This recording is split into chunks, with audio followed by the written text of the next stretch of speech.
Welcome to From Start to Finish with Firepreneur.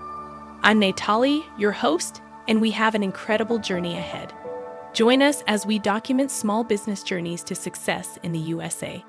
Today, we're highlighting Derek Muella, an immigrant from Cameroon, now a thriving entrepreneur running Muella International Produce in Pennsylvania and New Jersey.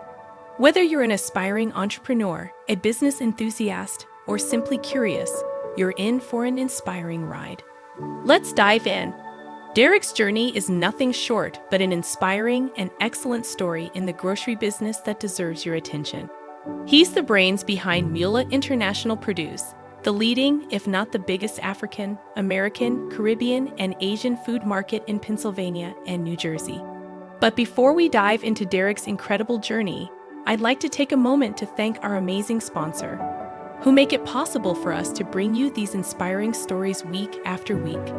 So, a big shout out to Fireprenair, an all-in-one platform where learning, creativity, collaboration, and community come together. Stay tuned. We will be right back. Welcome to our all-in-one platform where learning, creativity, collaboration, and community come together. Fireprenair is an emerging web technology and business development platform which offer great services in freelancing, digital services, e-learning, and networking marketplace. Discover our extensive collection of e-learning courses taught by industry experts to expand your knowledge and skills. Learn at your own pace, access courses anytime and anywhere, and unlock your full potential. Browse through our marketplace of digital products created by talented artists and creators. Enhance your digital experiences with high quality and unique digital goods. Connect with skilled freelancers who can bring your projects to life. Get access to a wide range of services, from design and development to writing and marketing. Join our thriving community of professionals, entrepreneurs, and enthusiasts. Collaborate, share insights, and grow together in our supportive networking environment. Experience the power of e-learning, digital products, freelancing, and networking in one comprehensive platform. Join Fireprenair today and experience the power of connections. Visit fireprenair.com for an exclusive offer. Fireprenair, e-commerce on fire. Now to our incredible viewers, we want to hear from you. Stay tuned, keep watching, and engage with us throughout this video. Don't forget to hit that like button, drop your comments below, and make sure you've hit that subscribe button and turned on the notification bell so you never miss an episode of From Start to Finish with Fireprenair. All right, folks, let's get back to our captivating conversation with Derek Muella and discover how he's transforming the landscape of international and continental produce right here in the USA. My name is Derek Muella. I'm from Cameroon, originally from Cameroon, and I'm from the northwest region of Cameroon, from a village called Pinyin. So were you born a businessman, or how did you grow up? I wouldn't say I was born a businessman, but I was born as a fighter, or born as somebody who have to, like, before I was 10 years old, I was already doing so much that enlightened me, or that showed me, or that laid the groundwork for me to be a hustler. Like you have to the fighting spirit, you know.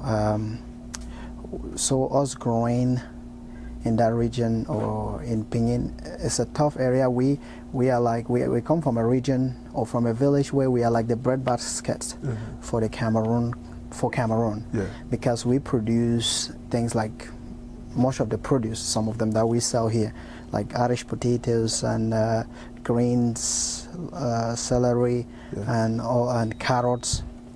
So with that, I grew up. I would say I grew up as a farmer. Instead. Yes, because at early age, that was what my uncles, because I grew up with them in the village, and my grandmom.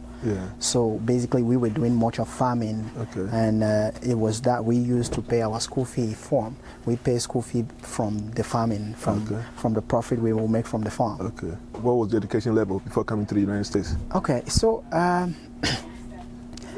I went through immediately I graduated from high school. I was pretty lucky enough to win the DV lottery. Yes. To immigrate into the United States. Like when my advanced level result was like the prerequisite. Yes. Was like what will make me to come to the United States. So so when I had that, I knew that it was coming because I already had that DV. I already was selected. You know, it's a selected service. Okay. So I was selected. So I was waiting for my advanced level. So when it came out, I passed. I said, thank God, and I moved here. And though it has always been my dream also to go into a land that is free, and me being able, because all my life, like me going to school, working with my grandparents and also with my uncles doing this farming. Yeah. At a certain age, like I said before, 10, my brain was already so developed. Yeah. I was already doing a lot on my own because of the way we were trained. Like you have to work in order to earn. And me, so me going to school, I knew that if I'm you know, the environment does not make who you are. You know, you being in an environment, you can change the environment. Or, you know, so I knew that if I go somewhere that I have more opportunities than what I have back then, I will be able to do better, you know.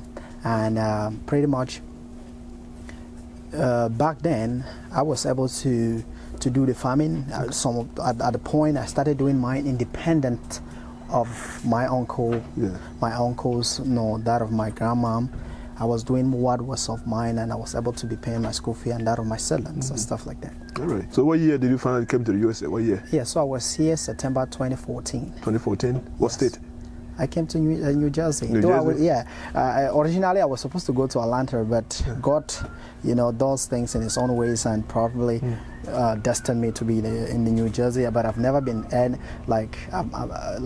thrilled to be in New Jersey because I believe that if I was in a different state, you know, if I was in a different state, you know, it could have been different, or my life, you know. My life could have been different because, you know, some things in life shapes how your life will move forward. So me coming to New Jersey pretty much helped me a lot. Okay. You know, and I'm so proud to be in New Jersey. I think I would have not been better off being in another state. Good.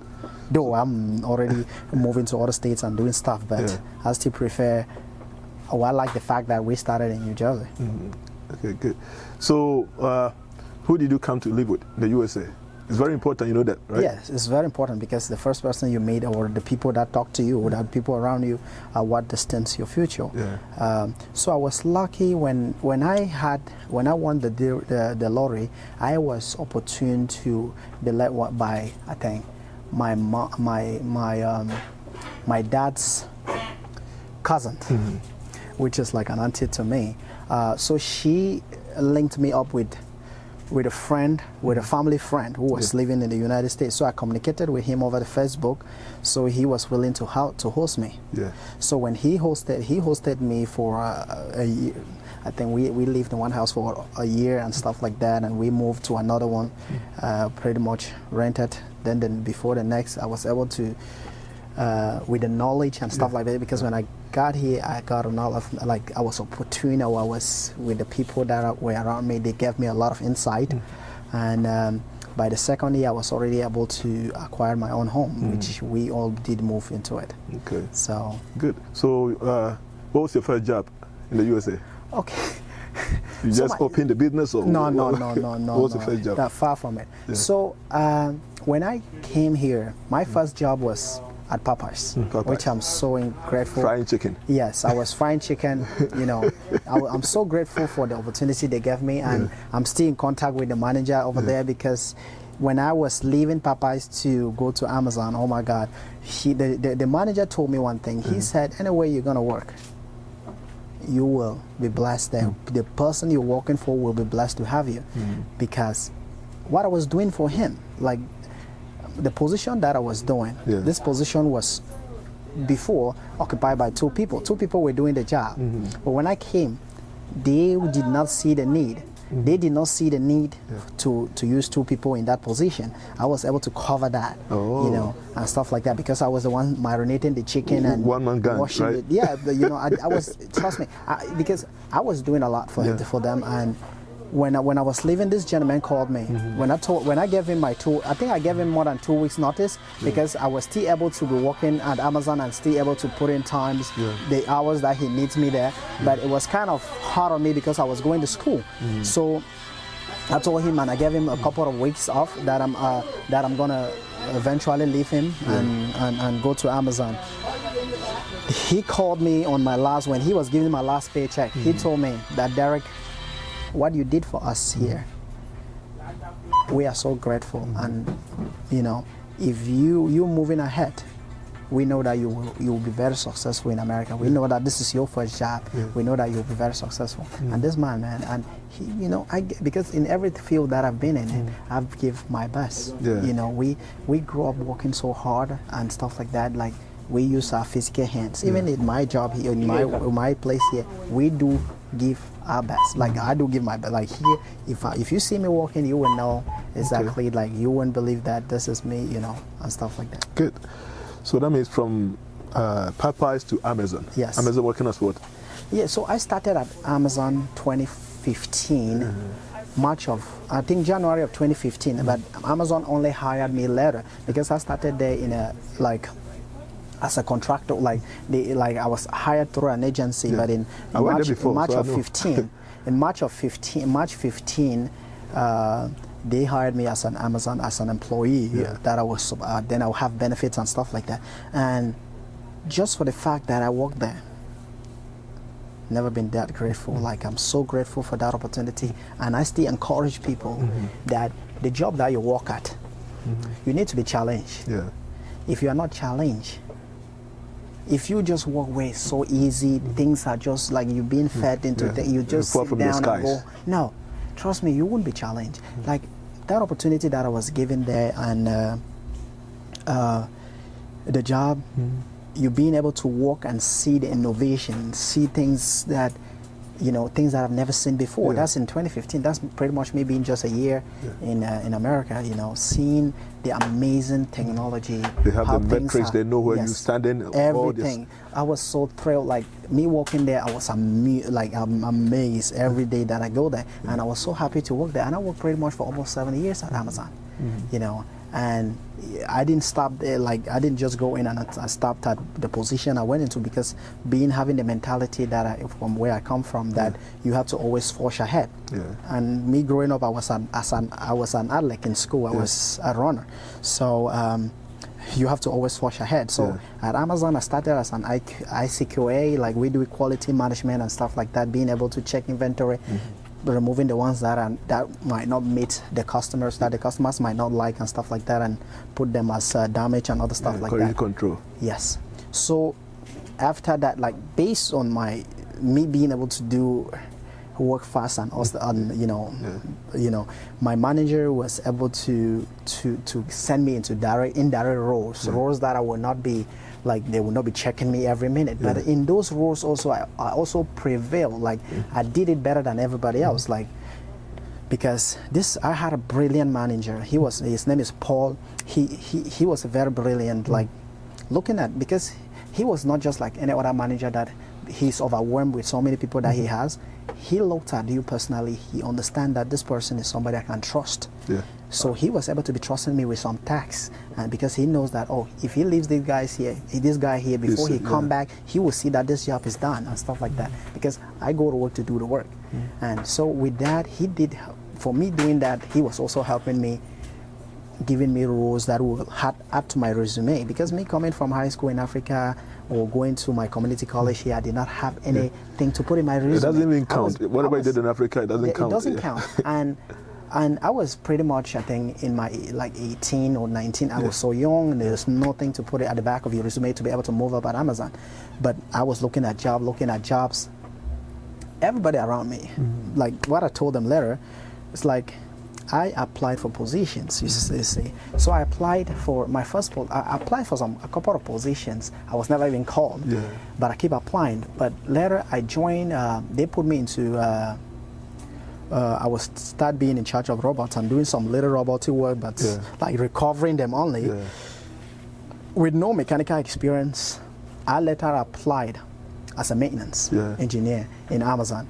That was where I got into a level up. Yeah. At that stage, I started encouraging other youths that were around me or my colleagues that were with me that, hey, this is not, you guys are complaining all the time. It's not just, it's not good to be at the bottom, because when I move up, I see that, okay, at the bottom I was really suffering, you know. Now that I'm up, I'm able to do a lot. The knowledge that I have about the building, I have, like, I'm exposed to a lot. Then I'm able to see what really runs Amazon and stuff. Not like there was any information that Amazon, you know, it's not like you're seeing everything, you know. You just knowing I'm just doing what I'm doing, but knowing that, okay, I can make a complaint and they will adjust it. But you being at the bottom, you can't make a complaint and anybody will hear you. But you being a little bit up, you can tell them that, oh, they will even ask me what size of shirt they want. But when you're at the bottom, they just bring you any size of shirt and bring it to you. So I encouraged, before I left Amazon, there were so many friends, so many colleagues that they went up. It might not be in maintenance, but they went into PA, personal assistants and other stuff that I led them. Some of them I helped guide them on how to write their resumes and stuff like that, you know. So those are the kind of things, like me, I told, like, basically in every industry or every way that I worked or every field in my school, I don't see the need to be at the bottom, you know. I always strive to be at the top, to be on top of the game. So right now you've got the message from how you brought up in Africa, transitioning to America, your first job and second job. So putting this right now on top of whatever you've said right now, how did you finally decided that I want to run business? Did you take any class, or did you have any somebody to guide you? And aside that also, how did you get the capital to jump into business here? Yeah, very good question. Me working for Amazon, or there hasn't been any prior knowledge back home that I was doing business, because when I harvested my goods, all the business that I can do, I could just put it out. The people, the buyers, they will come and buy and then go do whatever they want to do with it. You know, I was not like so much involved in business. But me being here, when I was at Amazon, like looking at the technology, looking at Amazon e-commerce, looking at the early age of Uber, you know, looking at how they are watching their stocks, because one of the because being at Amazon, like what I was able, the knowledges that I have, like the knowledge on things that I have on wealth management, things, how money runs, or how you can have multiple streams of income, or what you can do in order to have, you know, a penny out of just relying on your paycheck. I was exposed to that. People talk around me. It's not like, you know, at Amazon somebody preaches about that, but your colleagues are able to be talking about things like that. And I was, you know, I learned about some of them. Even buying my home, it was somebody at my job who talked about it, oh, my home and stuff like that and stuff, because they grew up here and they, you know, and I started inquiring about that, and later on, that's why I was able, before 2 years, I was able to acquire that home, my first home. Concerning my, like, I was able to be educated by people already, like, people who grew up in America, they know about homes, so they helped, you know, them talking about it. I'm able to grasp the knowledge that this is something that is as easy, you know, that I don't need to acquire so much money before I leave the apartment I'm living in, you know. I can actually buy my home with not just so much money. I know that you can actually do much of that without, because there's a saying that we are poor, not because we don't have money. We are poor because we don't have the idea. If we have a good idea, we're going to have money. So basically my life in America has been on ideas. Maybe idea is the key. Somebody able to give me an idea, and me not being somebody who sit and just wait. You've do some couple of jobs for me. You know how pushful I could be. That I don't wait. I'm always moving ahead. So on a business scale, that you ask the question, how did I transition into business and stuff like that? Working at Amazon, looking at how their technology was moving, how technology was shaping America, how successful some of the technological businesses were succeeding, I started looking into how I can myself own a technology business. How I can, you know, what can I do to have maybe just I was seeing things like shipping, seeing things like, or you know, I was seeing things like Uber Eat that you can use. You know, you can go on a website, you will see that, oh, you can, there's already a built website that you can just buy and then start your own Uber company. And those things, they took a lot of money from me. Like I think I lost pretty much up to $30,000 just trying. It's nothing. Just trying to build my own. You know, I built this one, they give it to me. Oh, I look at it, I say, it's not what I think. So I lost a lot of money from, you know, not I would say people who were not. They knew the end game. They knew that this guy, he's just throwing money at us. So long I was paying them, they were doing a pretty shitty job. So I did an e-commerce company. I built an Uber ride. Like pretty much, if I had the capital to run that, I would have been able to be successful. That's the main thing in America. Yes. The idea is there, but the money to run it. That's the thing. So I did not have idea. I didn't have a good idea how to market it. It wasn't, like I said, if you have a good idea, money will not be the issue. So I did not have a good idea on how to run it. I've had a good idea to build it, but you need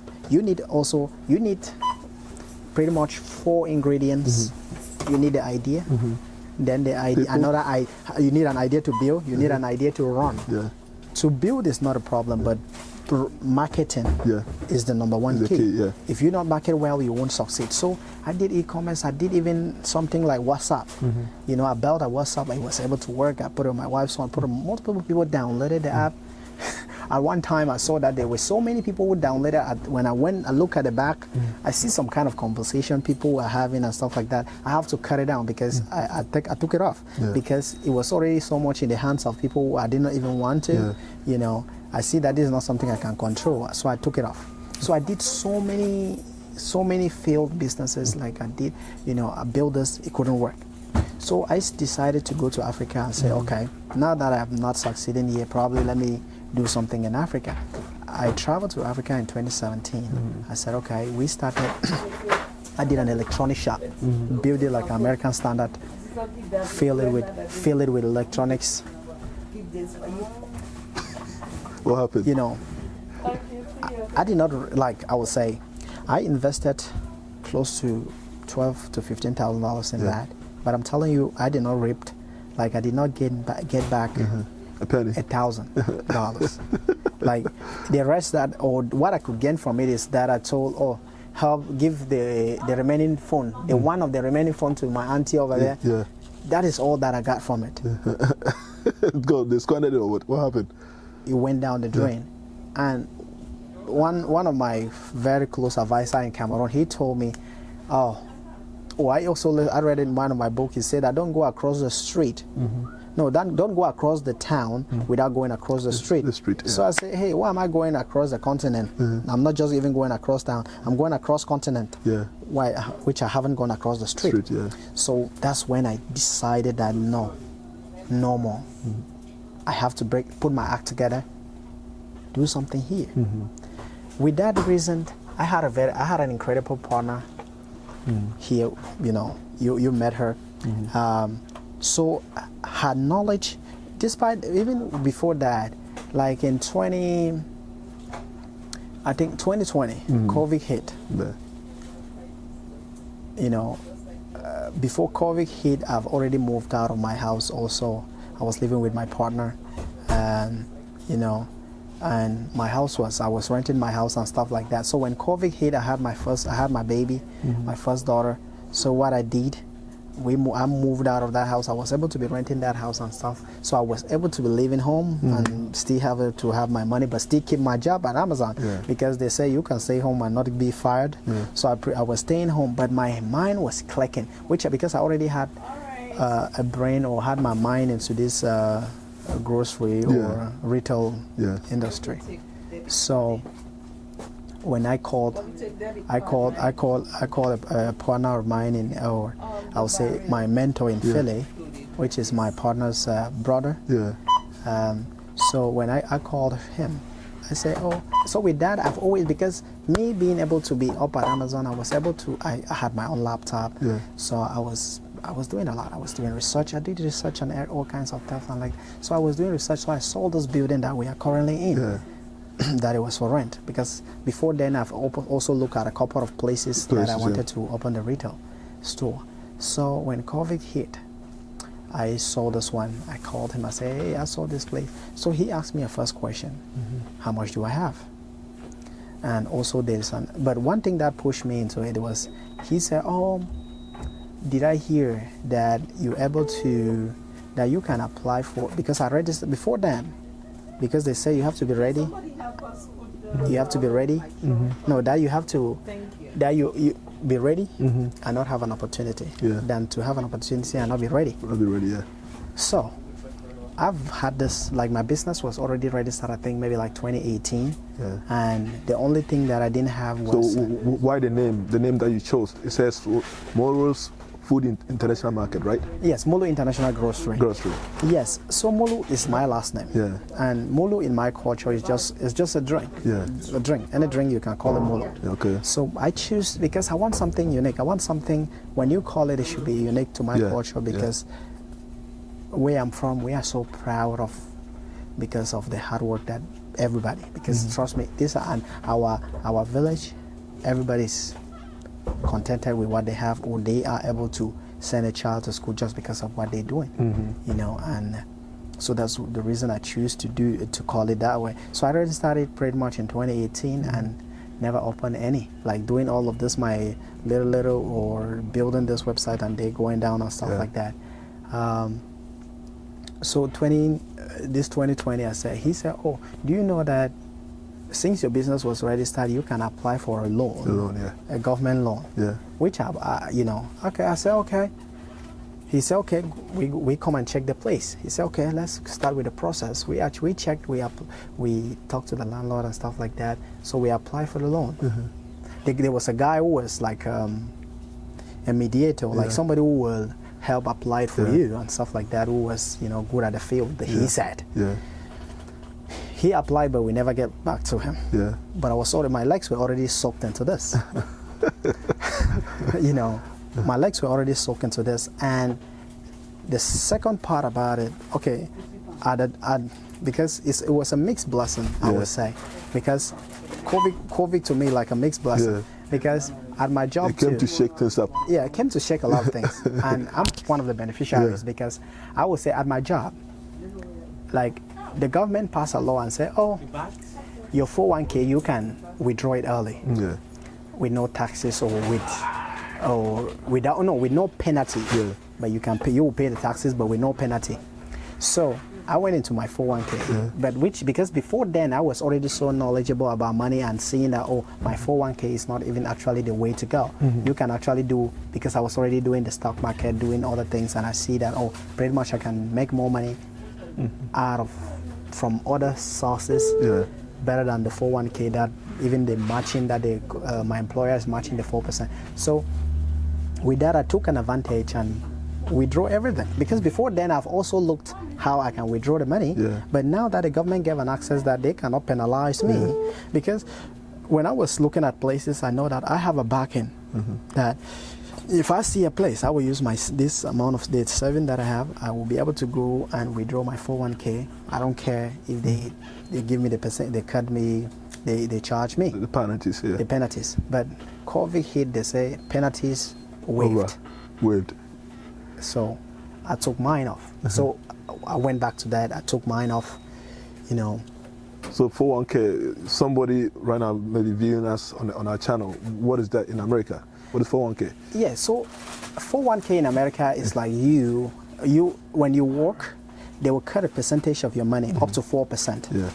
I might be wrong, but it's up to about whatever amount of money, a portion from your money that you let your employer, lifetime savings. Yes, your employer keep. Your employer will match that amount. For instance, if I keep $4 or 4 CDs, your employer will put 4 CDs on top of it, and then they will save it when you retire, then that will start coming. It's like like pension they call it in Africa and stuff. It's similar to that, but the good part about it is that your employer will put in some money, and that 401k they put it in the stock market, so it's varies. If you put in a portion, that it can be multiplying and increasing when the compound interest. Yes, we will be they will put it in the stock market. It will be going as the market goes up and coming down as the market comes down. So it's pretty much me when I learned so much about money and stuff like that, where I can put them or do some other stuff with it, or even save the money and be able to buy a house and rent it. I know that I will be able to make more money out of those than letting somebody. Because myself, why will I let somebody save my money, borrow it out? And then I will be struggling to borrow money at a higher interest than how the person is giving me interest. I got it. So I look at those things because I started to think because I'm a very critical thinker. So I think when I look at it, because I always want to look into things very critically, and I saw that it wasn't a great idea for me, and I was already looking for a way out, and COVID gave me that opportunity, and I took it out. And I also advised a friend. He took his out, but he never followed my direction because this is a guy. I helped him. He bought his first home. I helped him, got the job that he's still even in it. He's already earning probably close to $40 an hour in that job. But on the money part, when I told him that, hey, I'm taking mine out, but this is what I'm planning to do. I'm advising you that. Then I asked you, what are you taking yours to do? He said, I'm going to go build, house, But I told him, don't. I want you to preserve it here. Use it, hold it. We will basically brainstorm on it and see what we can do. So that's when I withdraw that out, I gambled a little bit in the market, and I was pretty lucky that almost doubled for 1 week. And and I was able to, I took it back out because some of these things, because I will quote the Bible here because the Bible, because I trust in God, and it says, the steps of the righteous are ordered. So I believe that in all of these circumstances, because the steps of the righteous being ordered, it means that if you're not taking them, you will not even be ordered. You have to take the step. You have to take the steps. So me taking the steps was, okay, I took the money, but when I put it in, something happened. For instance, maybe because when I ordered like the big freezer here, probably one of them, they needed the money. So I took the money out to pay them, the market crashed. So a lot of scenarios, a lot of scenarios that I cannot comprehend, but I'm grateful that they were able to help for me to be able to accomplish the dream or what you see today. That's good. So do you run the biggest African market or international market in New Jersey? Yes, pretty much. We do. I could say that with great confidence that we do. We run one of the biggest in New Jersey or in the Northeast area, I would say,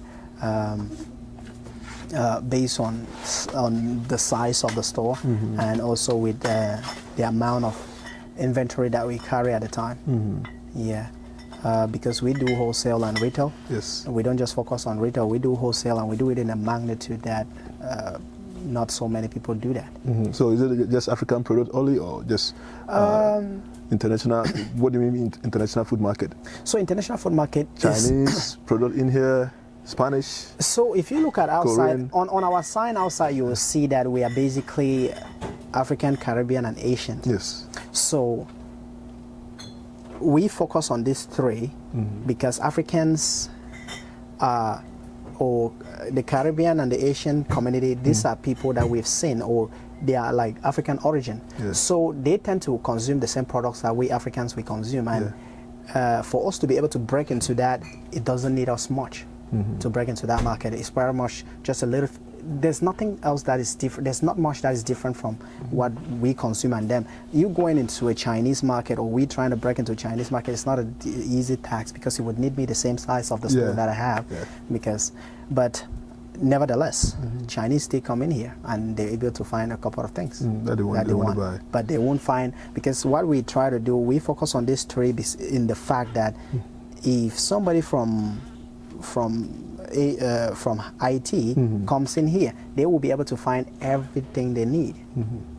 You know, what pleases me most is when I will ask a customer, were you able to find everything you need? They said, no, we found more than what they needed actually, or what they intended to buy. That's what pleases me more. But if the customer tells me, oh, I wasn't able to find everything I needed, then that breaks my heart. That's what I would say. Because I try to interact with my customers and know exactly what they need, you know, to make sure that because you see the amount of inventory we carry, and make sure pretty much I stay on top of it to make sure that we don't dry out before I bring them in, or nothing stays forever, or we run out of something for long and stuff like that. But I still make sure I communicate with them and know that, oh, were you able to find everything you needed, to know that there's not something I'm missing or that they intended to have and I didn't have it. And if they tell me, even if it's not something we carry, we'll try to carry it. Some of them we carry loss even by carrying it, but we make sure that you come on a one-stop shop. You get one in one spot.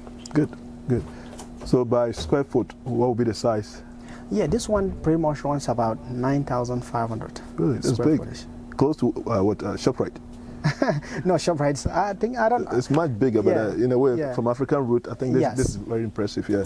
Yeah, 9,000. Yeah, it's a big space. It's a very big space, and it's very difficult to find any African store that has that very kind big. of footage. I've been to several, but this is quite different. Yeah. And how many locations do you have right now? Yeah, we have 2 locations. 2 locations right now. Yeah, but we're still prospecting on many to come. We already have a vision on how many we need to be or where we can be and stuff like that. But for now, we have 2. One in Burlington, and the other one is in Ben Salem. Ben Salem. A great location. Okay. That one is really great, and it's picking up. Yeah, it's beautiful because the environment, the parking lot, the space, you know, and it's also a mighty space. That one is about, I think it's about 7,000 square feet. Good. That's good. So by employee level, how many people do you employ? I wouldn't say employee. Most of it we have helpers. Yeah. People will help us. So currently we have about 7 people that help us. Yes, good. Yeah. Out of family. Do you ship product out of state, or are you planning to do that? Do you have any e-commerce? So I have a website which is called orderedafro.com. There's a challenge. Logistics.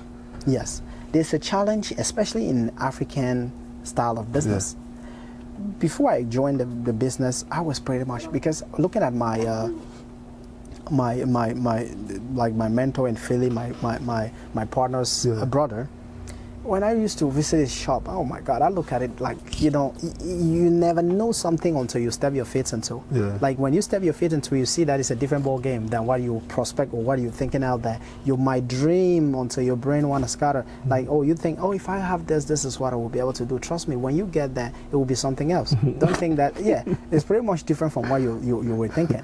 So me having the mindset, or because I had my, because I graduated as a software developer.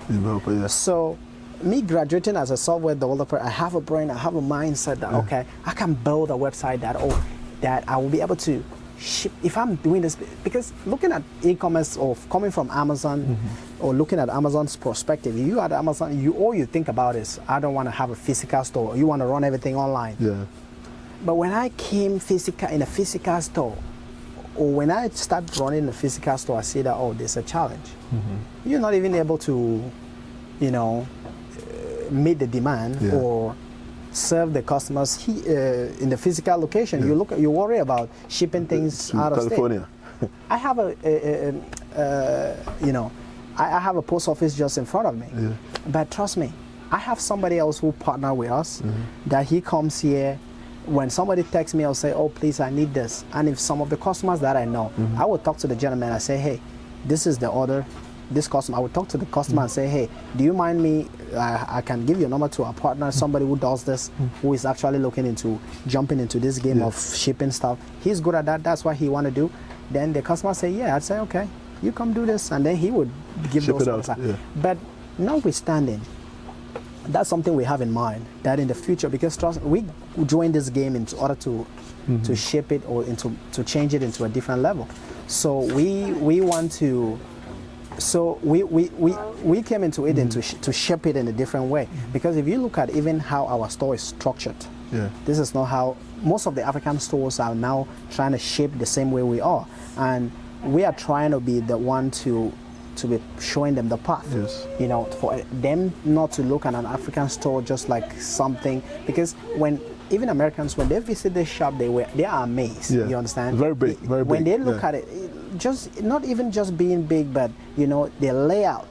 You know, the layout is beautiful. They love how it is laid out. It's not just like the mom and pop shop that you go and they sit on one corner and everything is just they pick from their back and give you everything is just around them. No, this is widespread. So with that perspective in mind, we want to be able to start local. That's why we're trying to throw a net like in these locations in the way that we can meet demands in local city. Like we can be able to deliver. Do like delivery that will not exceed 15 minutes. Okay. You know, go. So it's more like local. Yes, like local delivery. That's where we want to start. We want to start on that end, and that's what we're prospecting into, like starting there. Then if it works better, then that's why we can be able to be advancing a little more. Okay, good. So what are some of the products that you sell? On the African side versus Chinese and Caribbean and Africa, I believe the same food products. So so on the African side, I don't think there is anything that we don't carry, because like the rare ones that you could think about, we carry even fresh. If you look at our vegetables, like the fresh one, we carry fresh water leaf, fresh bitter leaf, fresh jute leaf, why Nigerians call it a wedu, Ghana call it ademe. You know, my Asian customers, they call it lalo. So those are some rare stuff that we carry that many people don't. We carry kalulu, what they call kalulu, Ghana, Nigerian call it grain and stuff like that. These are some rare stuff that it's difficult to see it in any store, not just in an African store, but in any store around. No African store carries that kind of, or that magnitude of fresh vegetables. So we carry all of that, you know, in that level. So going into frozen, we carry all types of meat. We go oxtail, cow meat, you know, cow feet, cow skin, goat meat, lamb, you know, cow skin, croakers, tilapia, pompano, and mackerel. All of this we do wholesale on them. Like you can buy a case, you can even buy 50 cases of any of this at a time. You see how the box is big. You know, this is built in a way that we can take pretty much more than a container load of products at a time. So right now, if somebody's watching us right now from maybe a different state, and they need, you do wholesale and retail, right? Yes. They need, okay, let's say they need a product. How do you correspond? Like, how do you? So pretty much, I did one thing that I also did different, because me coming into this market, I've had my challenges as a consumer. So me bringing my mind as a consumer, like the way I tell my helpers around and my family, is that you have to always put your mind as a consumer. First, us, Muluh International is the only African shop in the United States that opens at 7 a.m. 7 a.m. There's none. I have vendors that delivers to most. I have one vendor that delivers to most, to like 80% of the stores in the United States. He tells me we are the only that opens at 7 a.m. 7 a.m., yeah. Most of them open at 10. But we open at 7 a.m. The reason being, we try to meet the demands of our wholesale customers. And the wholesale customers, they do not just come from within, they come from out of state. So coming from out of state, the phone number of the store, actually, like that's why most people say, oh, you carry 2 phones. It's very difficult to find somebody in the United States carrying 2 phones. I carry 2 phones for the reason that myself, like the shop number only comes to my phone. Nobody else talks to my customers, because I'm the only one to shape the tone, how I want to be talked to the customer, how my customers, I want a personal engagement with my customers. I need to, I don't just want to talk to them. I want to hear how they feel. When you talk to me, I feel you, you understand? And I'm able to respond to you based on how you feel. And So that phone number being on my phone, I'm able to receive text messages. So some of my wholesale customers, they send text messages. You know, they like, you can send, when you talk to me on the phone, I will say, hey, send me a text. Like you see over there, that's one of my wholesale customers. Like, you know, she texts me this at 5 a.m. in the morning. You know, she was supposed to pick it before now. And there's also another one in Northeast. She texts us 10 a.m. in the night. We're gonna prepare all of that. That house is prepared. She was supposed to pick it up already. The one she has, if hers is done because she runs her own by herself, I will just text her, hey, yours is ready. And that one, she operates maybe like 15 minutes away from my other shop. And she's still doing great. And we have helped some of these little stores to thrive. Like hers is one of is the great one that Fatu International, I use her like a model. Yeah. I use her to show the light to many, because we've had many that they have also started and failed, and that's pretty much because the ones that they were trying to jump in here and there, they try to copy. They did not have the mindset, the concept, you know. But when she came to us, she came very plain. A friend of ours, she owns an African store to send her here. So when she came, we help her not just on the goods, we help her also on the knowledge, you know, and she have thrived. She is doing tremendously. The order that she orders, there's no wholesale customer that can order like her, you know, or like a customer like her. There's no that can order like her. That's based on the knowledge that we help her. So I've tried to shape the orders, because we have some in Trenton that they've opened and closed. I cry on their behalf, but there's nothing we can do, because they came to us so late that some of them, they called me when they're even closing already, or they came to us that they've already bought stuff from somewhere at a because in this business, if you meet the wrong people, they will sell you stuff at a price that, you know, you can't sell. You can't sell, yeah. And you cannot come and be selling something $10 while everybody else is selling it at $8. No customer will want to come to you, you know. And we being a first generation Africans in the United States, one thing we know, everybody they shop to make sure that they buy only at the least price. If you are a cents off, they would rather go somewhere else. So having that in mind, we try to sell it at a very reasonable price, if not at the bottom price. We try our best to make the prices the most reasonable price. I'm telling you this at the bottom of my heart, our prices, especially in our stores, if you take note, you compare them with elsewhere, you will see that our margin, or where we are, is very difficult to beat us in those prices, because we try to get the prices as low as we can. Right. Good. So I learned some of American people, they shop with Black Americans. Yes. They buy African produce. It's not just Black Americans. We have white, the Americans. It's not just Black Americans. They come in here to buy African food for what? What are they using that for? Are they eating African food now?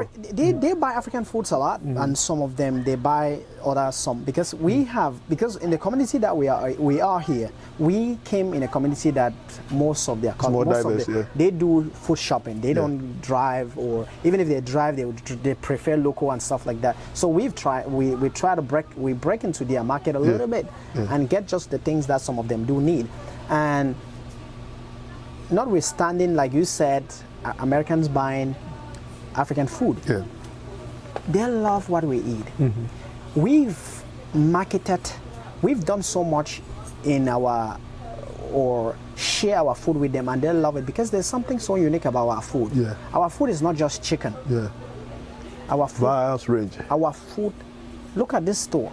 This store is just food. It's just ingredients. America is either chicken, fish, or look, pork. How many ingredients do we have in this shop? In 9,000 square footage. This is just ingredients, ingredients that Africans use. Imagine if you put all of these ingredients together, what do you come out with? You can come out with 1 million types of food. And coming from the continent that we came from, we have a lot of that. And most of them are very healthy. And when they look at our well-fed, they look at ourselves, they look at how structured you are. They look at how, they admire how you look. And pretty much you saw how we were able to because we are immune, because of the kind of food we eat, our bodies are immune to some of those diseases that can easily take some people away. So some of them, they're trying to transit and eat some of the food. I have some of them who know how to cook some of this one, and some of them cook and sell. They cook the African food and sell. They cook things like fufu, cassava leaf, potato grain. They sell those things. They cook egusi. I'm so impressed on some of them. Some that they do not even know, they will come here and say, hey, they'll come. They say, how? I want to cook egusi. What do I put in it? So we will help them. What is it going in business? How much by gross?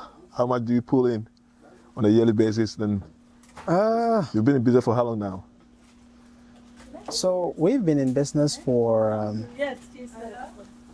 getting to 3 years now. 3 years now, yeah. Yeah. So I would even think, I don't know if this is like the second year. Some of those things, when we go ahead, we forget to look at the back. We focus on the forward part of it. So pretty much we try our best, you know, because of what we try to pull, you know, and stuff like that.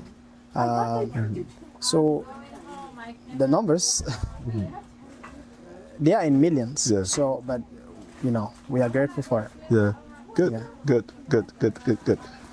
So in terms of what we do, Firepreneur, we provide applications wise for businesses. So anything like software development from the very beginning all the way up, and we have the team network already set up and mentor stuff like that. What are some of the things that you think is challenging in a way that we might employ as a service to, like in terms of the logistics to flow the actual metrics in the business? Yeah, you know something, when I was talking about the challenges that we faced or the thing, I talked about marketing. Marketing is one of the most key thing in business. You know, you can market even a lie. You know, America, so far as the package is good, they'll buy. So long you can market it right, you will say the lie, and people will tend in the long run to buy the lie or stick to the lie than even the truth. So marketing is very important, and it's pretty much where the challenges always fall to. You know, and we would try our best to get in touch with you concerning the software and stuff like that, because we have a software that runs, but at the same light we can have a lending hand from your team. All right, good. So right now you're in New Jersey, Burlington, right? Yes. The other location is Bensalem, Pennsylvania. Yes. What will be the next stop? Those are things that myself, I do not even talk to myself. I have them in mind. Myself, but like I said, I don't say them out, but customers should be looking around them. We would love to come to you know, customers bring it up to, oh, can you come to my environment? Can you guys open one here? All this. So deep inside of me, I know where, like before I even opened this one, I have a pin on where I want to be. You know, but it's not something that I share even within my, I don't share it with myself. So those are confidential matters that we don't really share that much, and only me knows. It's your secret, right? No, my partner doesn't even know. I know alone. And if we you know, but we will not just stick on one spot, or not on 2 spots, not on 3, not on 10. So like every year you have. But we need to be able to reach out to everybody. You know, we want something that it will be, you know, what we do. We need everybody to feel the touch of Muluh International. All right, good. So based on all the things you've been through, your experiences, achievement, struggle, challenges, profit, and things that you've learned, what do you tell some of our Africans or people from other route immigrants that come here that they think they can't make it? They are stuck to one job for the longest time. I know people that work in the place. When I came here 2008, I know a place that I used to work, the person is still there. 16, 15 years ago, the same place. So when they add $1 increment a year, then she's jumping, or whoever he's jumping. How do we break through? As an example, how do we break through that phase of war that is blocking Africans or people from other race? Yeah, so it's not like a continental problem. Yeah.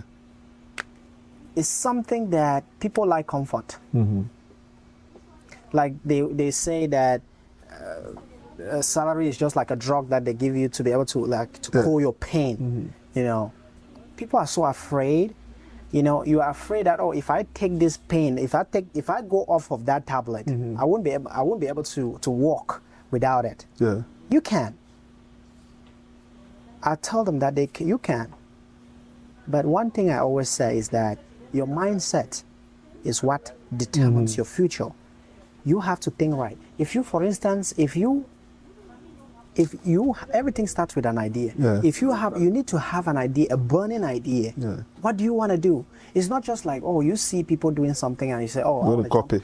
Or you see somebody, you think that, because many people, what they do, when they come and see what we do here, they think that it's just roses, it's just flowers that you pluck. No. When I know people, when they jump into it, when they see how tough.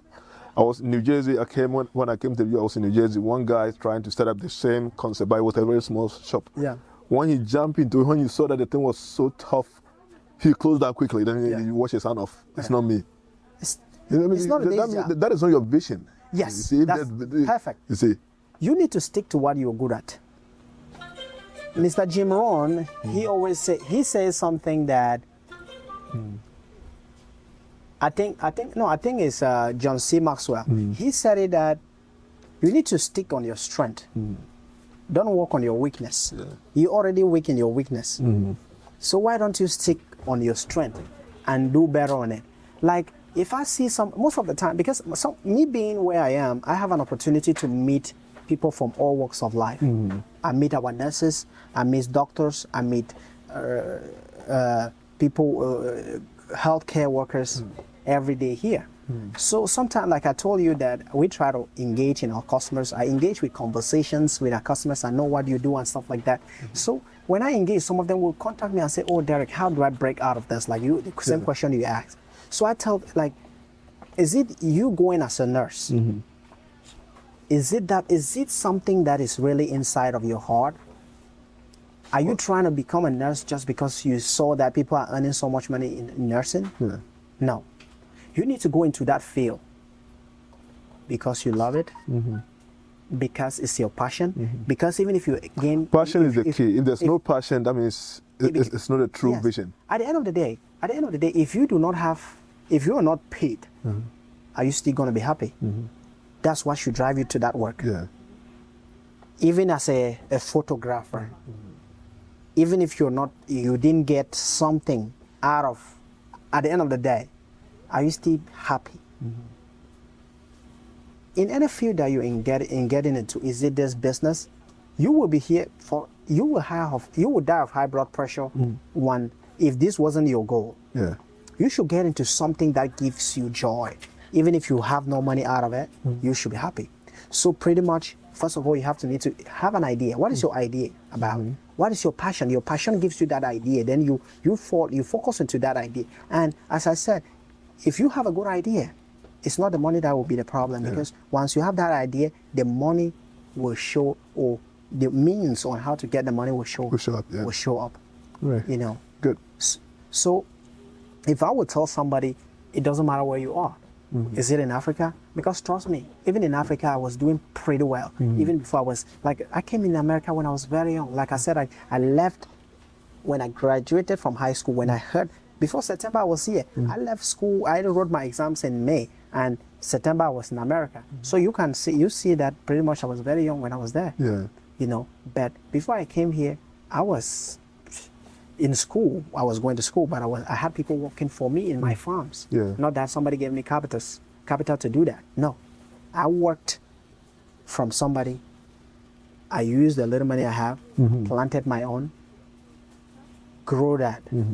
Being able to be going to school and be paying people who refuse to go to school that they want to do farming, but they're not doing farming. I'm even paying them to work for me, but I'm going to school. You know, so some of those things, like I said, the steps of the righteous are ordered. He orders even at the beginning stage, very when at the real bottom that nobody is watching. Most of the work is done when nobody's watching. They see only the beautiful, the outskirt. Yeah. This morning I wake up at 3 a.m. I'm here with you. Nobody would believe, like most of the entrepreneurs that we have, they want to get up at 7 a.m. They want to get up at 9 o'clock. If it's your vision, if it's something that burns you, you get up without an alarm clock. Yeah. That's somebody who I am. You need to be able to get up in the morning without, because if you're doing what you like, you will get up without an alarm clock. If you need an alarm clock to get up, you're not there yet. to do something. You're not there yet. Don't get me wrong. I have an alarm clock in my phone, multiple ones. But before that alarm clock comes, most of the time I'm already on my way and I'm the one offering the alarm clock. That's because I have that passion for it. And if you have passion for it, that's when you smile while I'm ministering the drug to the patient. Yeah. You see a miserable nurse. I love the nurses, but if you see one of them being mean to you, that's because they are in the wrong field. They are not born to be there. They were not ordained to be there. They were not. That was not their field. They are there probably as a challenge. Or they probably it all boils down to the question that I ask you. People that come here, who you come to meet or stay with for the first time, is very important. One thing I know, most Africans are into the nursing field and all that. Because people come, so far as you come to stay with a nurse, he want to be a nurse. Just to be a nurse. It shouldn't work that way. Perfect. Follow the heart, the passion. Follow your passion. Let the passion be the key. That's you right. see, yeah. That's right. That's the number. Because, you know, when I came here, that's one thing that drives me most. Because when I came, most of the people that were surrounding me in my community, from where I'm from, most of them were doing mostly like group home jobs. They were doing healthcare and stuff like that. But I didn't want to do that. Yeah. I refused. Even when I started a CNA thing, I said, "Oh, this is not for me." I paid the money. I paid $1,500 for that, but I said no. Did you get it or no? No.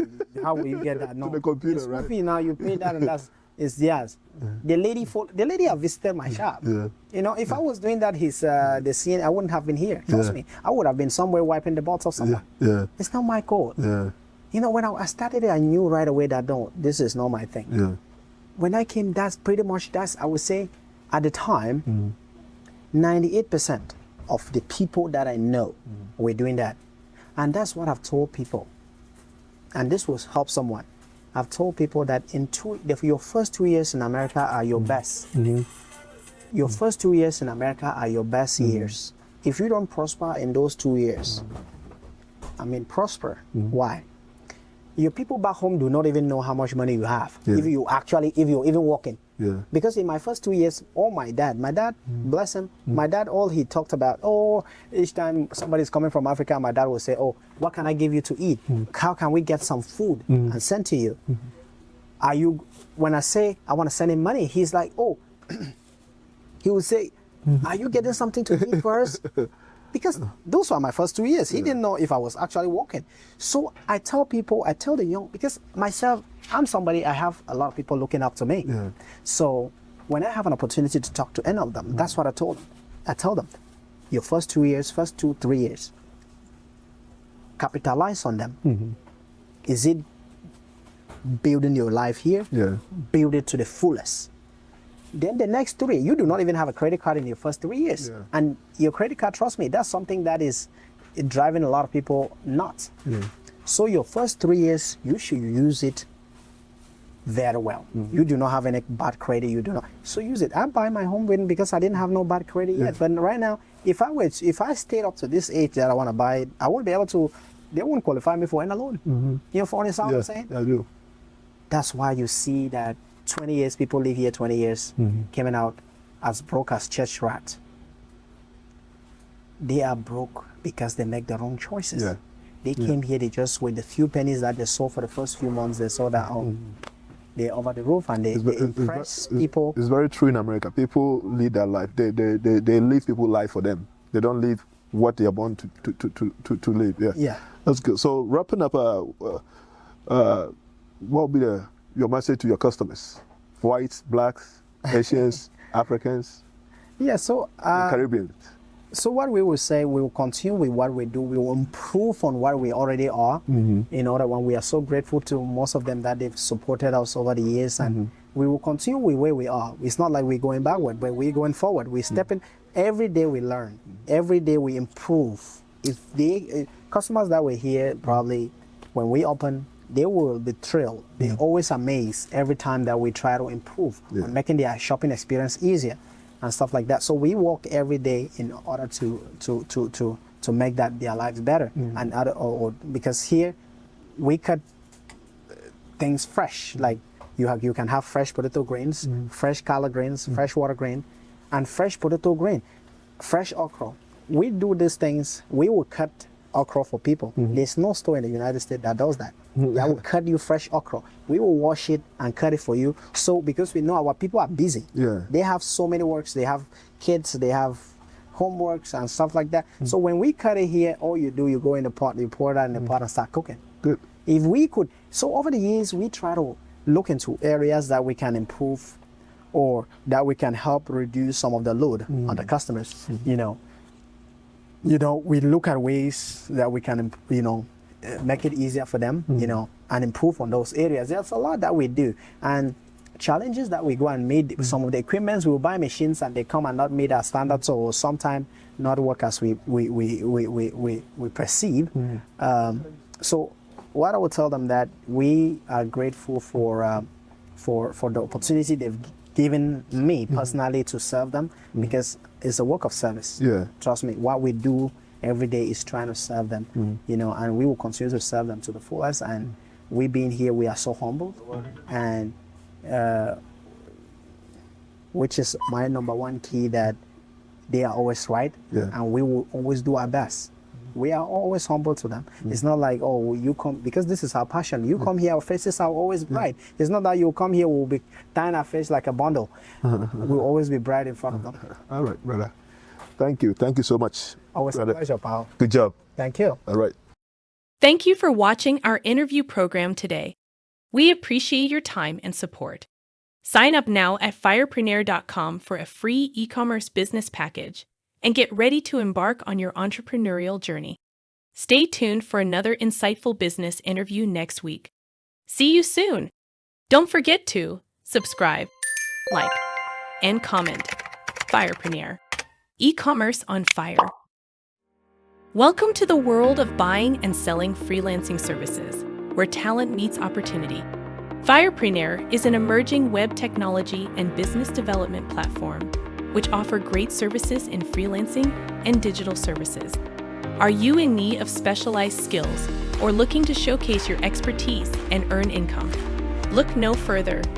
On our platform, you'll find a diverse community of talented freelancers ready to deliver exceptional results. From graphic design and web development to writing and marketing, our freelancers offer a wide range of services to meet your needs. With just a few clicks, you can hire a skilled professional, collaborate seamlessly, and bring your projects to life. Freelancers, this is your opportunity to showcase your skills, build your reputation, and grow your client base. Join a platform that connects you with clients who value your talent and are willing to pay for your services. Whether you're a client in need of specialized services or a freelancer ready to offer your expertise, our platform is here to facilitate your success. Experience the freedom and flexibility of buying and selling freelancing services. Join Fireprenair today and experience the power of connections. Visit fireprenair.com for an exclusive offer. Fireprenair. E-commerce on fire.